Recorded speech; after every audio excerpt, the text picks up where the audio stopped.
Rainbow Magic. Evie, the Mist Fairy. Chapter 6. Back on Course. The three friends made their way towards the fun run course.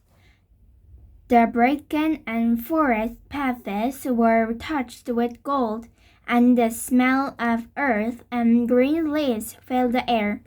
Reynolds pounded along between trees marked with big red signs.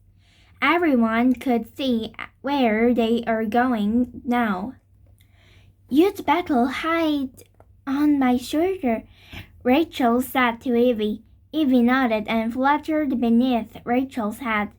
Here, suddenly, Kirsty spotted her mom dashing through the trees.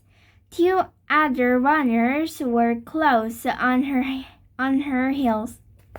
"Come on, Mom!" Kirsty shouted. "You can do it!" yelled Rachel. Kirsty's mom drew them a brief smile and wave. "Not far to go now," she called. Kirsty and Rachel jumped up and down with delight. Evie cheered too, but only Rachel could hear her silvery voice. "Looks how your mom's doing well," said a voice at Kirsty's side. "Dad, Gran, you are here!" Kirsty exclaimed. "Only just in time. That fog held us up," said Mr. Tate. "Strange how it's completely disappeared now, almost like magic." Rachel and Kirsty looked at each other and smiled. "We are going to head home now," Kirsty told her dad. "Right you are," he replied. "We will go and wait for Mom at the finish line." On the way home, the girls reveled in the glorious sunshine, but Kirsty couldn't help missing the sparkly fairy mist just a little bit. "Time to give Doodle his feather back," said Rachel, as they reached Kirsty's cottage. "I wonder if he will speak to us again." Every time the girls had returned a tail feather, Doodle had sprung briefly to life and started to speak. He had given them part of a message, and they were again to hear the rest. "I hope so," said Kirsty. She repeated that what Doodle had said so far. "Beware, Jack Frost will come." Evie flew up to the barn roof. As she slotted the feather into place, the girls watched eagerly. A fountain of copper and gold sparks fizzed from Doodle's tail.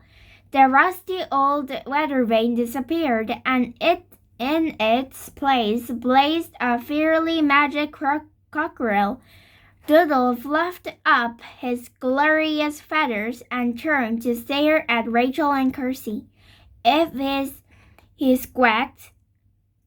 But before he could finish the message, his feather turned to iron, and he became an ordinary weather vane again.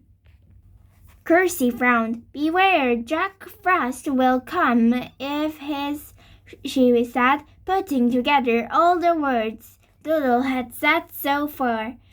"Jack Frost will come if he's what?" queried Rachel curiously. Kirsty shook her head. "We will just have to find the next feather and hope Doodle can tell us," she sighed. Evie nodded. "It's important to know the whole message. Jack Frost is dangerous," she warned.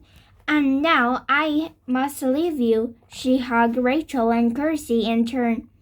"Dear friends, thank you for helping me."